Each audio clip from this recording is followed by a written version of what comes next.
Hi guys, welcome back to my channel. So இந்த video எதுக்காக அப்படின்னா நம்ம யூடியூப் சேனலில் உள்ள கமெண்ட் பாக்ஸில் நீங்கள் அதிகமாக கேட்ட பேக்கிங் சம்மந்தமான கொஸ்டின்ஸ்க்குலாம் இந்த வீடியோவில் ஆன்சர் பண்ணலான்னு இருக்கேன். ப்ளஸ் இது கூடவே நான் ஃபாலோ பண்ணுற பிகினர்ஸ்க்கு ஈஸியான பேக்கிங்கான டிப்ஸையும் நான் அந்த வீடியோ ஷேர் பண்ணுவேன். ஸோ வீடியோ ஃபுல்லாக வாட்ச் பண்ணுங்கள். நம்ம இப்போ வீடியோக்குள்ளே போகலாம். ஸோ ஃபர்ஸ்ட் மேஜராக அதிகமாக கேட்ட கொஸ்டின் என்ன அப்படின்னா, என்ன பிராண்டில் உள்ள விப்பிங் க்ரீம் யூஸ் பண்ணுறீங்க, எப்படி யூஸ் பண்ணுறீங்க அப்படின்னு கேட்டிருந்தீங்க. நான் ஸ்டார்டிங் டு நவ் ரிச்சில் உள்ள ஸ்டார் விப் தான் யூஸ் பண்ணுறேன். பட் இப்போ சேம் பிராண்ட்லேயே நியூ ஸ்டார் விப் அப்படின்னு லான்ச் பண்ணியிருக்காங்க. பட் போத் ஆர் சேம் தான். இதோட குவான்டிட்டி பார்த்தீங்கன்னா 1 kg. குவான்டிட்டி அண்ட் டேஸ்ட் ரெண்டுமே நமக்கு சாட்டிஸ்ஃபேக்ஷனாக இருக்கும். விப் டாப்பிங்ஸ்லேயே ஏகப்பட்ட பிராண்ட் உண்டு. உங்களுக்கு ஈஸியாக நியர்பையில் என்ன ப்ராடக்ட் கிடைக்குதோ அதை கொஞ்சம் பிராண்ட் பார்த்து வாங்கிக்கோங்க. ஸோ டாப்பிங்ஸுக்கு எப்போ யூஸ் பண்ணும்போதுமே பேக் நல்லா ஷேக் பண்ணி யூஸ் பண்ணுங்க. இல்லை அப்படின்னா வாட்டர் தனியாக விப் தனியாக செப்பரேட் ஆகிடும். அட் த சேம் டைம் நீங்கள் இன்னைக்கு கேக்குக்கு டாப்பிங்ஸ்க்கு யூஸ் பண்ணுறீங்க அப்படின்னா ஒரு நாளைக்கு முன்னாடியே ஃப்ரீசர்ல இருந்து ஃப்ரிட்ஜுக்கு கன்வெர்ட் பண்ணிக்கோங்க. இதை ஓப்பன் பண்ணுறதுக்கான சிம்பிள் நமக்கு டாப்பில் கொடுத்துருப்பாங்க. ஸோ அதை ஃபாலோ பண்ணி நம்ம ஈஸியாக ஓப்பன் பண்ணிக்கலாம்.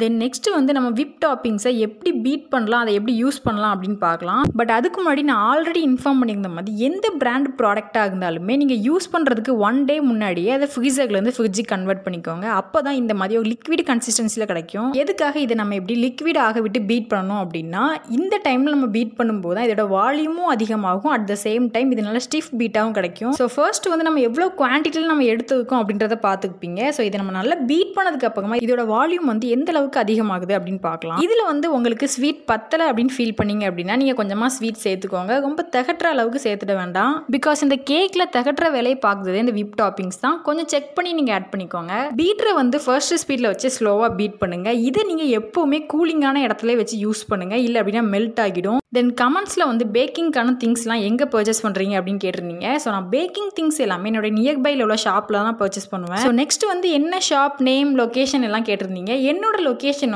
திருநெல்வேலி டிஸ்ட்ரிக்டில் வள்ளியூரில் தான் இருக்கேன்னா.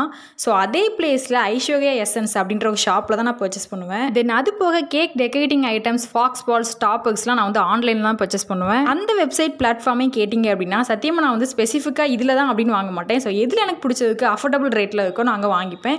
ஸோ அதையுமே நான் வாங்குத சில வெப்சைட்ஸ்லாம் நான் உங்களுக்கு சீக்கிரமாகவே நான் சஜஸ்ட் பண்ணுறேன். ஸோ இப்போ நமக்கு 5 minutes நல்லா பீட் பண்ணதுமே பார்த்தீங்க அப்படின்னா அதோட வால்யூம் நல்ல இன்க்ரீஸ் ஆகிருக்கும். ஒன்ஸ் நம்ம அந்த பீட்டரை எடுக்கும்போது டாப்பிங்ஸ்லாம் அப்படி ஸ்டிஃபாக நிற்கணும், அப்படி பிளெண்ட் ஆகக்கூடாது. ஸோ இது நமக்கு பத்தாது, இன்னும் கொஞ்சம் நம்ம பீட் பண்ணணும். நல்ல ஒரு ஸ்டிஃப் பீட்டிங் அப்படின்னாலே உங்களுக்கு அந்த பிளெண்டரை டக்குன்னு எடுக்க முடியாது. லைட்டாக ஒரு ஸ்டிஃபான ஃபீலிங் இருக்கும். ஸோ இப்போ இந்த டைமில் நமக்கு நல்ல ஒரு ஸ்டிஃபான பீட்டிங் கிடச்சிருச்சு. ஸோ நான் அப்படி எடுக்கும்போதே உங்களுக்கு தெரியும். இந்த லெவலோட நம்ம ஸ்டாப் பண்ணிக்கலாம். இதுவே நமக்கு எனாஃப் தான். ஏன்னா இதுக்கு மேலே நம்ம நல்லா பீட் பண்ணோம் அப்படின்னா அது பட்டர் மாதிரி ஆகிடும்.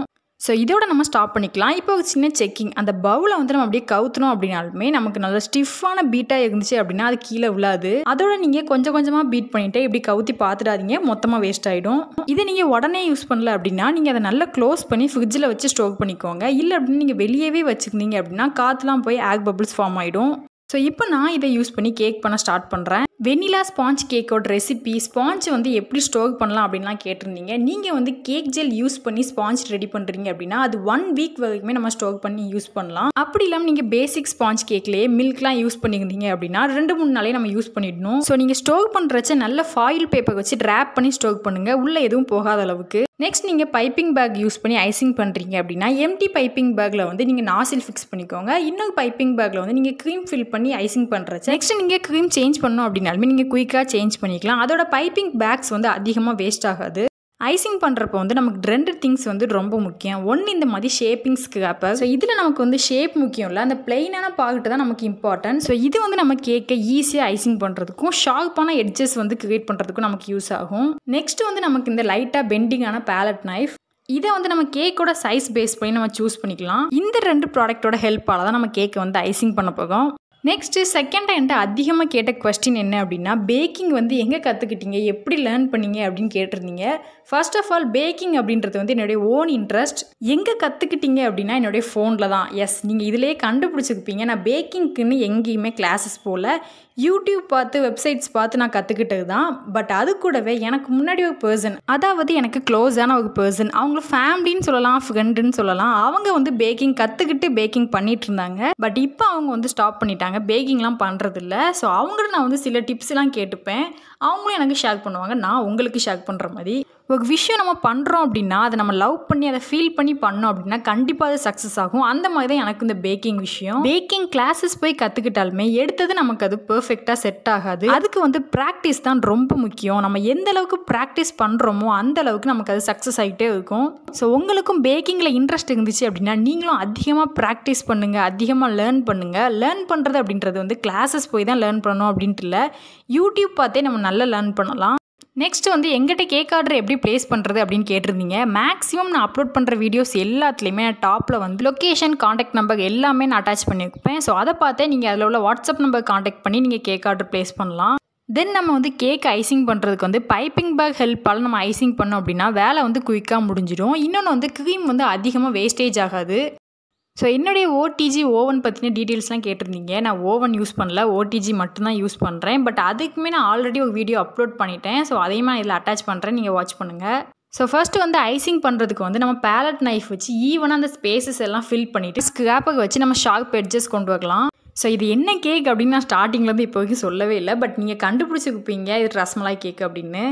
கேக்கில் வந்து எப்போவுமே திகட்டுற அளவுக்கு விப் டாப்பிங்ஸ் வச்சு ஃபில் பண்ணிடாதீங்க. கண்டிப்பாக கஸ்டமர்ஸ் வந்து லைக் பண்ணவே மாட்டாங்க. ஹோம்மேட் கேக்ஸ் அப்படின்னாலுமே எல்லாமே அளவோட குவாலிட்டி அண்ட் குவான்டிட்டிலாம் பெஸ்ட்டாக இருக்கும் அப்படின்னுலாம் கஸ்டமர்ஸ் ஃபீல் பண்ணுவாங்க. ஸோ அதுக்கு தகுந்தப்ப நம்மளும் நம்மளோட பெஸ்ட்டை கொடுக்கணும். ஸோ இனிமேல் வந்து நம்ம கேக்கில் ரஸ்மலாய்ஸ்லாம் ஃபிக்ஸ் பண்ணலாம். ரஸ்மலாய்ஸ் வந்து சும்மா கேக்கில் ஃபிக்ஸ் பண்ணோம் அப்படின்னா கண்டிப்பாக அது வந்து ஸ்லிப் ஆகிடும். சின்ன சின்ன டாட்லாம் வச்சுட்டு அதுக்கு மேலே ரஸ்மலாய்ஸை ஃபிக்ஸ் பண்ணிங்க அப்படின்னா அது நல்லா ஸ்டிஃபாக நிற்கும்.